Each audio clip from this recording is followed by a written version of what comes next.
필립 얀시라고 하는 유명한 기독교 저술가가 있는데 이분이 그 기도라고 하는 꽤 볼륨이 있는 책을 썼습니다. 그리고 그 책의 부제를 달기를 부제가 기도, 하나님께 가는 가장 쉽고도 가장 어려운 길, 이렇게 부제를 붙였어요. 공감이 되지 않습니까? 기도는 그냥 하나님 하면서 부르면 될 것 같은 아주 쉬운 것 같지만, 그러나 정작 기도를 하다 보면 5분, 10분을 깊이 집중하기가 어려운, 쉬우면서도 어려운 게 기도다, 이런 말이 공감이 되시죠? 아인슈타인에게 한 학생이 이렇게 물었다고 합니다. 선생님, 아직 아무도 손대지 않은 학위 논문 주제가 있을까요? 이렇게 물었더니 알버트 아인슈타인 박사가 이렇게 대답했습니다. 기도를 연구해 보게. 누군가가 꼭 탐구해야 될 주제이거든 이라고 답했다고 합니다. 이거 리더십 저널에 실제로 게재된 내용입니다만, 정말 기도라는 것이 알 것 같으면서도 알 수가 없는 미지의 영역처럼 생각되지 않습니까? 수많은 종교들에서 다양한 방식으로 기도를 하지만, 그래서 기도를 다 알고 하는 것 같은데 사실은 잘 모르는, 그래서 기도의 세계는 정말 신비하면서도 미답의 영역 같은, 어떤 원리가 작동되는지를 파악할 수가 없는 그런 것으로 생각되지 않습니까? 기도는 정말 쉬운 것 같으면서도 어렵고 알 것 같으면서도 알 수 없는 이런 영역인데, 성경은 곳곳에서 하나님이 기도하라 하고 얼마나 많은 곳에서 명령하시는지, 기도에 힘쓰라, 또 쉬지 말고 기도하라, 이렇게 기도에 대한 명령이 얼마나 많은지 모릅니다. 근데 기도를 명령하셨긴 했지만, 기도가 이렇게 쉬운 듯 하나 매우 어렵다면, 또 알 것 같기는 하나 알 수 없는 것이라고 하면 어떻게 우리가 알아서 기도할 수 있겠습니까? 이게 이제 기도라면, 기도는 아주 소수의 특별한 사람들만이 할 수 있는 그런 영역이 될 것입니다. 그런데 하나님은 기도를 하라고 명령만 하시지 않고 기도가 가능한 길을 우리에게 알려주셨어요. 그리고 그 길을 따라가면 기도가 되도록 도와주셨어요. 기도라고 하는 언어는 정말 쉽게 익힐 수 있는 언어가 아니지만, 그 기도의 언어를 습득할 수 있는 기도의 문법을 알려주시고, 그 문법을 따라 매일 연습하면 기도가 되도록 우리에게 도와주신 것입니다. 근데 기도 훈련의 가장 기본이 뭘까요?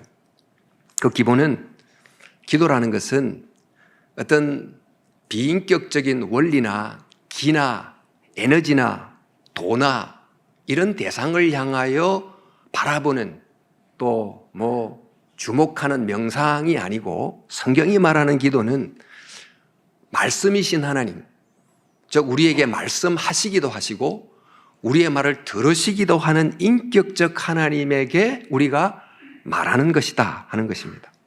그러니까 기도는 바로 이런 하나님께 말을 하기를 연습하는 것에서부터 시작합니다. 그런데 이 기도의 정의를 조금 더 확장해서 설명해 보자면 이렇습니다. 바로 그 하나님께 우리가 기도를 하는데, 예수님의 이름으로 성령 안에서 기도하는 것입니다. 즉 성부 하나님을 향하여, 성자 예수님을 통하여 성령 예수님의 능력으로 하는 거예요. 그래서 기도는, 성경이 말하는 기도는 굉장히 삼위일체적이에요. 하나님 아버지를 향하여, 성자 예수님을 통하여 성령 하나님의 능력으로 기도하는 것입니다.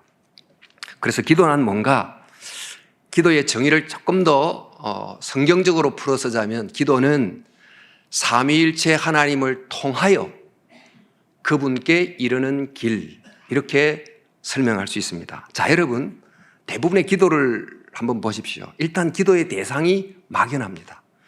누구에게 기도하는지가 정확하지 않아요. 그런데다가 그 기도의 대상에 이르는 길도 굉장히 막연해요. 그러니까 자기가 알아서 더듬어서 그 길을 찾아갑니다. 그리고 기도를 하는 기도자가 자기 힘으로 때로는 고행하면서 때로는 힘을 다해서 그 길을 갑니다. 그런데 사실 기도가 그러다 보니까 기도는 그저 신비한 것이에요 이렇게 말해버리고, 또 정말 그런 것에 헌신하는 특별한 소수가 하는 것처럼 이해가 됩니다. 그러나 기도가 분명히 신비하긴 하지만 기도는 분명한 길이 있습니다. 그 성경의 경우는 하나님이 누구신지가 일단 분명합니다. 하나님은 말씀이시지요. 그러니까 구약의 이스라엘 백성들을 통해서 역사 속에서 말씀하시고, 신약의 교회 역사를 통해 말씀하실 뿐만 아니고 그리스도를 통해서 성육신하신 바로 그 하나님을 향하여 말씀합니다. 그러니까 기도의 대상이 분명합니다. 그런데 그분께 가는 길이 있어요. 바로 예수 그리스도로 가는 길을 통해서 가는 것입니다. 그리고 그 길을 갈 수 있도록 성령님이 힘을 주세요. 자, 이러다 보니까 우리는 정말 성부 하나님을 향하여, 성자 예수님을 통하여 성령 하나님의 능력으로 그분께 기도하는 것입니다. 자, 이것이 기도에 대한 아주 기본적이고 명쾌한 정의인데, 문제는 기도는 이것을 안다고 되는 게 아니고 이 기본 원리를 실제로 실행함으로 비로소 알게 됩니다. 어떤 자전거에 타는 원리를 아는 것으로 되지 않고 실제로 타야만 배울 수 있는 것과 똑같습니다. 이 길을 따라 계속 걷다 보면 기도자가 자라게 되고 기도의 응답이 어떻게 이루어지는지를 경험하게 되는 것입니다. 자, 여러분, 먼저 우리는 하나님께 기도하죠. 성부 하나님께 기도하는데 그 하나님이 어떤 분이십니까? 예수님께서 사마리아 여인을 만났던 이야기를 대부분 알고 계시지요. 이제 만나서 어떤 대화를 나눴습니까? 사마리아 여인이 우물가에서 물을 깃다가 이런 대화가 지속되는 중에 예수님께 묻지요. 내가 지금 예배를 드리려고 하는데 그 어디서 예배를 드려야 하나님을 만납니까? 우리 사마리아 땅에 있는 거리심 산에 있는 성전에서 드려야 됩니까? 아니면 그때는 남북이 분열되어 있다 보니까 저기 유다 땅에 있는 예루살렘 성전에 가서 예배를 드려야 하나님을 만납니까? 이렇게 기도를 할 때, 이야기를 할 때 예수님이 그 사마리아 여인에게 무슨 말씀을 하시죠? 하나님은 영이시니 예배하는 자가 영과 진리로 예배할지니라. 이 예배라는 것은 예배 속에 제일 중요한 부분이 기도다 보니까 하나님은 영이시니 기도하는 자가 영과 진리로 기도할지니라고 예배를 기도로 환치해도 큰 무리가 없습니다. 자, 이 말의 뜻이 뭘까요? 하나님은 영이시다. 자, 하나님은 저기 거리심 산에만 계시는 분이 아니고 예루살렘 성전에만 계시는 분이 아니고 하나님은 모든 곳에 계신다. 그런 뜻이지요. 근데 사실 이걸 조금 더 자세히 봐야 돼요. 우리 주기도문에서 하늘에 계신 우리 아버지 이렇게 되어 있는데 그 하늘이 어디입니까? 마치 거리심 산이나 예루살렘 성전과 같은 또 다른 한 하나님이 계시는 특별한 장소입니까? 그 하늘이라는 것은 땅을 초월하는 곳이지만 동시에 땅의 모든 곳과 연결되어 있는 곳이기도 해요. 일종의 땅의 지위소 같은 곳인데 그 하늘에 계신다. 그 말은 다르게 풀면 지금 이곳에 계신다. 그런 뜻도 돼요. 하늘에 계신 아버지. 이 말은 하나님이 모든 곳에 계신다. 그런 뜻도 된다는 것입니다. 우리가 어떤 작품을 읽으면 작품 속에 작가는 등장하지 않습니다. 그러나 이 작품을 쓴 작가는 작품의 모든 에피소드 속에 다 들어있어요. 그 작품 속에 등장하는 모든 인물은 작가하고 다 연결이 되어 있어요. 그러니까 작가는 작품 속에 등장하지 않지만 작품 속에 나와 있는 모든 장면 속에 충만히 거하는 것처럼 하나님은 영으로 모든 곳에 계십니다. 그런데 하나님이 영이신데 그럼 어디에 계십니까? 하나님은 신이 계시기를 기대하는 마음으로 멋지게 세워놓은 신전에 계시는 것이 아니고 그 신전에 찾아 나오는 기도자의 영혼을 거처로 삼고 계시는 거예요. 그 하나님은 영이시다 이 말은 하나님은 장소와 만나는 분이 아니고 하나님은 인간의 영과 만나는 분이다 그런 뜻입니다. 우리 로마서에 보면 이런 말씀이 나옵니다. 성령이 친히 우리의 영으로 더불어 우리가 하나님의 자녀인 것을 증언하시나니 이렇게 되어 있는데 여기에 나오는 이 성령이 원어로 푸뉴마예요. 그러니까 바람, 호흡과도 이제 번역이 될 수 있는 우리의 영도 푸뉴마예요. 그러니까 동일한 단어예요. 그러니까 성령과 우리의 영은 어떤 관계일까?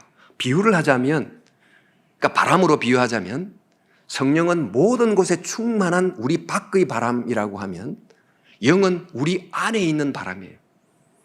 우리 밖의 바람과 우리 안의 바람이 계속해서 호흡이라는 과정을 통해서 연결되는 것입니다. 그러니까 성령이 우리의 영과 만나고 또 교제하게 되어 있다는 것입니다. 인간이란 존재는 먼저 육체를 갖고 있다 보니까 상시 자연과의 연결 속에서만 존재하게 돼 있어요. 뭐 공기를 숨쉬어야 되고 물을 마셔야 되고. 근데 동시에 인간은 영혼이기 때문에 영을 호흡해야 살아가요. 그러니까 영이신 하나님과 연결돼야만 진짜 사는 거예요. 그러니까 영인 하나님과의 연결이 죽으면 영적으로 죽은 존재라고 성경이 말하죠. 그러니까 예수님도 우리가 빵만으로 사는가 하나님의 말씀으로 산다 하는 말이 바로 이런 내용입니다. 우리가 자연과 연결될 때는 물리화학적으로 연결이 됩니다만 하나님과 연결될 때는 영으로 연결될 때는 인격적으로 연결되는 거예요. 그 사람과도 인격적으로 연결되듯이 하나님과도 인격적으로 연결되는데 이 인격적 연결에 굉장히 중요한 게 뭐냐 하면 하나님의 말씀을 듣는 것과 기도로 말하는 것이잖아요. 그러니까 하나님 말씀 듣기와 기도 말하기라는 것이 하나님과의 연결에 있어서 가장 기본이 된다는 것입니다. 그래서 우리는 정말 단순히 물질적 존재가 아니고 물질로도 살지만 하나님의 영을 호흡해야만 살아가는 영적 존재 아닙니까? 따라서 이런 우리를 향하여 우리는 기도하고 싶은 존재지만 기도를 해야만 되도록 창조된 존재다라고 할 수 있어요. 그래서 윌리엄 제임스라고 하는 유명한 철학자이기도 하고 신학자인 분이 말하기를 우리는 기도할 수밖에 없기에 기도할 뿐이다. 우리는 기도할 수 있도록 그렇게 만들어졌다는 뜻입니다.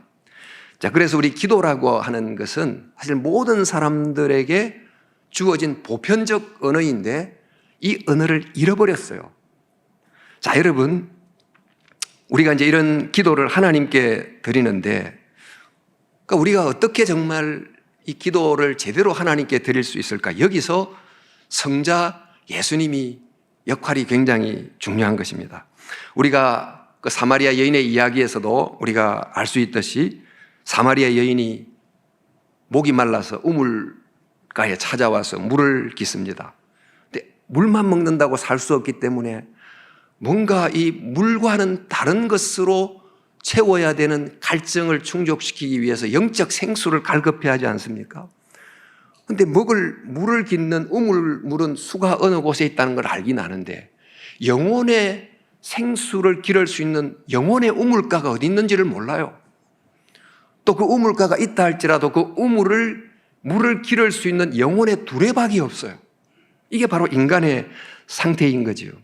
그러니까 우리는 영혼이기 때문에 모든 곳에 계신 영이신 하나님과 연결돼야만 되는데 지금 그 연결이 안 되고 있는 거죠.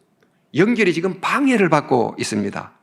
마치 이런 비유를 들자면 우리는 우리가 지금 단말기 스마트폰을 쓰고 있는데 이곳에 충만한 전파가 단말기에 그대로 수신이 돼가지고 아주 요용하게 활용하는 것처럼 우리는 어쩌면 그 하늘의 전파를 수신해야 될 영적 단말기와 같은데 뭐가 고장이 났는지 그러니까 하늘 전파가 잡히질 않아요. 그러니까 우리 단말기가 고장이 났는지 아니면 이 전파가 오는 것을 무언가가 공중 권세가 방해를 하는 건지 아니면 그 하나님께 연결되어 있는 패스워드를 우리가 모르고 있든지 뭐 어떤 문제가 있어서 지금 이 문제가 생기게 된 것입니다. 자, 이렇게 연결이 되려고 하면 뭔가 고쳐야 되는데 방해가 있다면 전파 방해를 처리해야 될 거고 또 단말기가 고장났다면 그 단말기를 복잡한 걸 고쳐야 될 거고 패스워드가 잘못됐다면 바른 패스워드를 찍어 넣어야 되고 이렇게 해야 됩니다. 말하자면 영혼과 영이 연결이 돼야 되는데 이것이 쉽지 않은 거예요. 지금 우리는 유한한 피조물로서 그 무한자와 연결된다. 이것이 유한자로서는 가능하지 않습니다만 더더욱 죄인이기 때문에 거룩한 하나님과 연결될 수 없도록 되어 있어요. 어떻게 해서 이런 유한한 피조물이 그 무한한 하나님과 연결될 수 있으며 어떻게 죄인인 우리가 거룩한 하나님께 감히 나아갈 수 있는가? 바로 이런 연결을 가능하게 하는 어떤 길이 만들어지지 않으면 사실 기도를 하지만 누구이 하는지도 모르고 바른 길인지도 모르고 그냥 열심으로 자기가 하는 것입니다. 그런데 우리에게 바로 이 중간에 서서 이 끊어진 연결을 복원시켜 주신 분이 계시다는 거예요. 끊어진 연결을 이어주신 분이 계시죠. 그분이 누굽니까? 예수 그리스도께서 그 일을 해 주신 것입니다. 사실 이 연결이 간단히 되는 일이 아닙니다.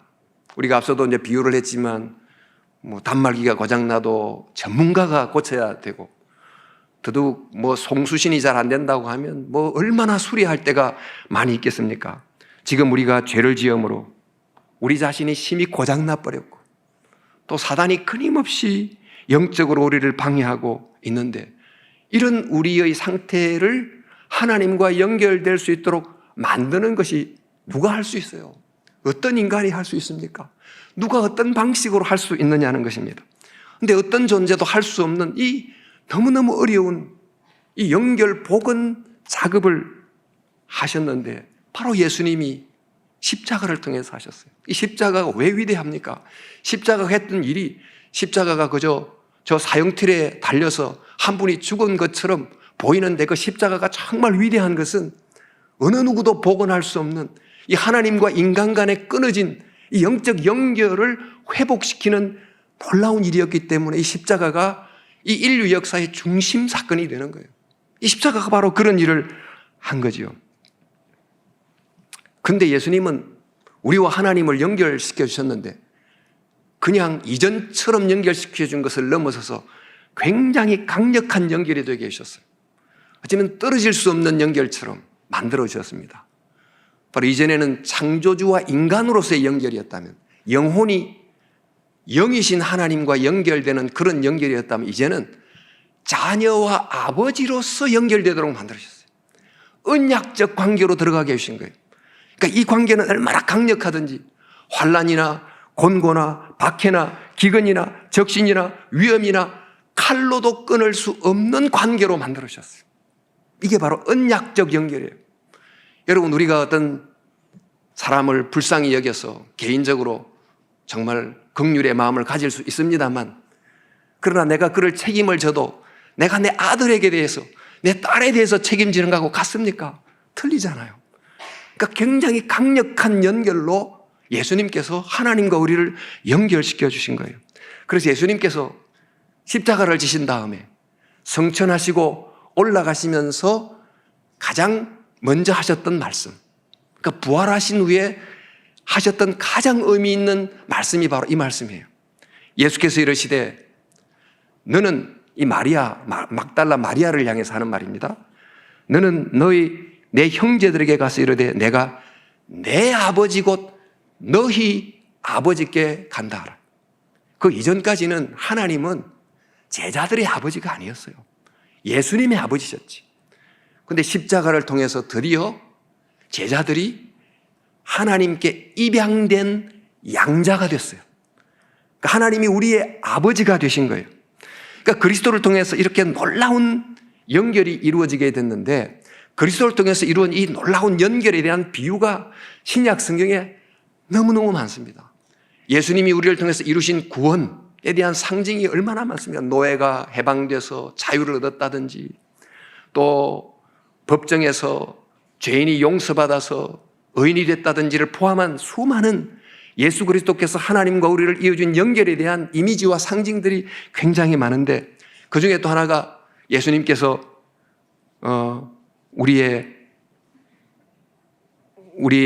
우리가 예수님의 옷을 입어서 예수님과 연합이 됐다 이런 비유도 있습니다. 너희가 믿음으로 말미암아 그리스도 예수 안에서 하나님의 아들이 되었으니 누구든지 그리스도와 합하기 위하여 세례를 받은 자는 그리스도로 옷 입었느니라 이렇게 이제 표현하기도 해요. 우리가 예수님 아들이라는 옷을 입음으로 하나님 앞에서 아들이라고 여김을 받게 됐다, 이렇게 표현하기도 했고, 또 다른 부분에 보면 우리가 성전이라는 곳이 하나님을 만나는 곳이죠. 근데 죄인이 성전에 계신 하나님을 스스로 만나지 못하다 보니까 대제사장이 양을 잡아서 하나님과 만날 수 있도록 중간 매개 역할을 해주잖아요. 근데 우리가 하나님을 만날 수 있도록 중간 역할을 했던 제물이 된 어린 양, 또 어린 양을 잡아서 제사를 드리는 대제사장 역할을 예수님이 다 감당을 하셨어요. 예수님이 스스로 어린 양이 되셨고, 예수님이 그 어린 양을 제사 드리는 영원한 대제사장이 됨으로 하나님과 우리를 연결시켜 주셨습니다. 아니, 더 나아가서 예수님이 사흘 만에 이 성전을 다시 짓겠다고 말씀하시면서 예수님 자신이 성전이 돼서 예수님 안에서 누구든지 하나님과 인간이 만날 수 있는 진짜 자리가 된 것입니다. 이래서 우리는 예수님을 통하여 하나님을 만날 수 있게 됐는데, 누구든지 예수님을 영접하면 그 이름을 믿는 자, 곧 하나님 영접하는 자, 곧 그 이름을 믿는 자에게는 하나님의 자녀가 되는 권세를 주셨다. 그러니까 하나님의 자녀가 된다는 그 신분이 주는 막강한 권세를 얻게 됐다는 것입니다. 여러분, 어떤 굉장히 대단한 가문의 아들이 됐다, 그 신분 자체가 얼마나 권세가 있어요. 하나님의 자녀가 되는 신분이 주는 강력한 권세를 우리에게 주셨다는 것입니다. 그래서 우리는 이런 자녀가 됐던 연결 때문에 이제 하나님께 기도를 하는데, 그 일반적으로 말하면 기도는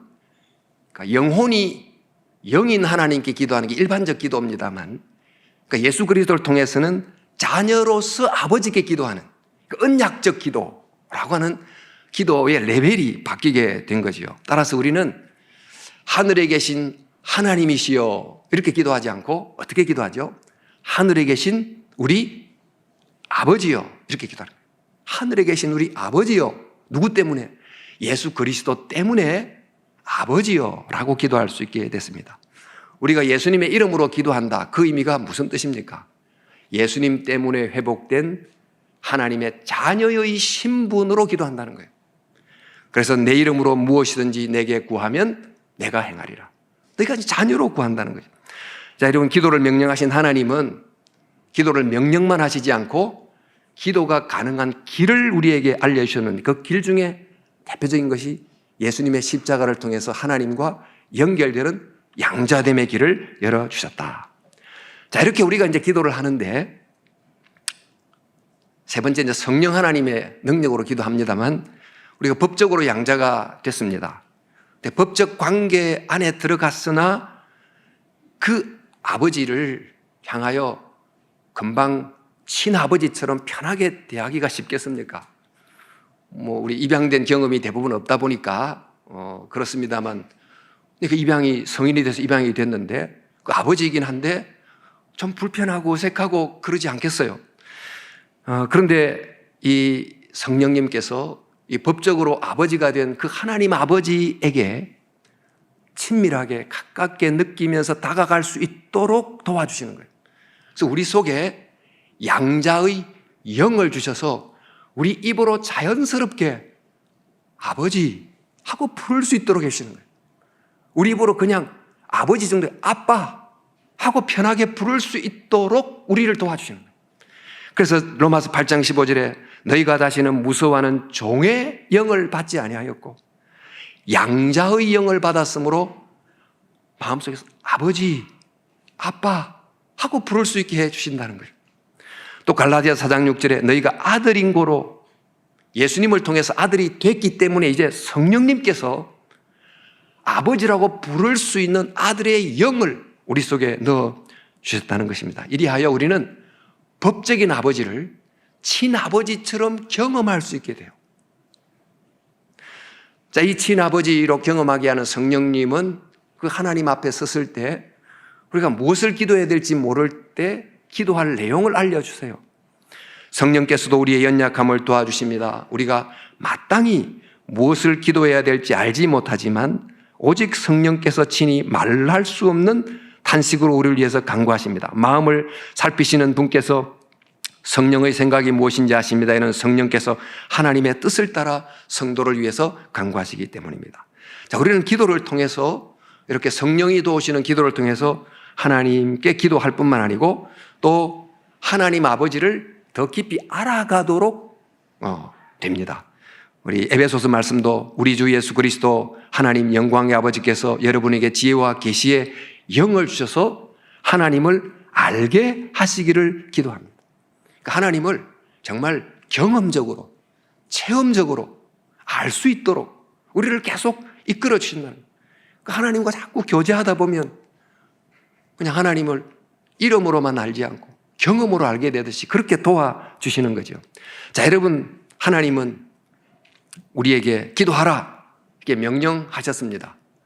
근데 기도를 명령만 한 게 아니고 기도할 수 있도록 길을 만들어 주셨어요.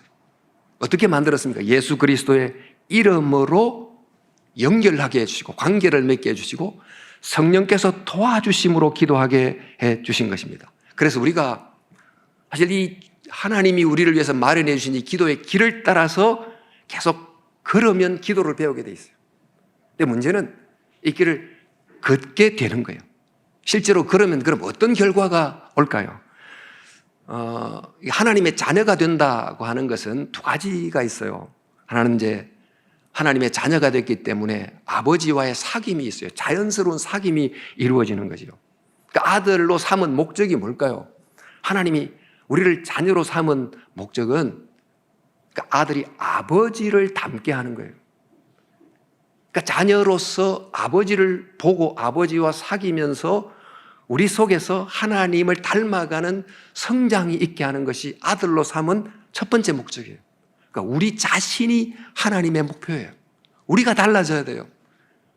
우리가 하나님께 기도함으로 기도의 응답을 받음으로 내 목적을 이루는 게 아니고 나라고 하는 존재가 달라지는 게 기도의 목적이에요. 첫 번째 목적이에요.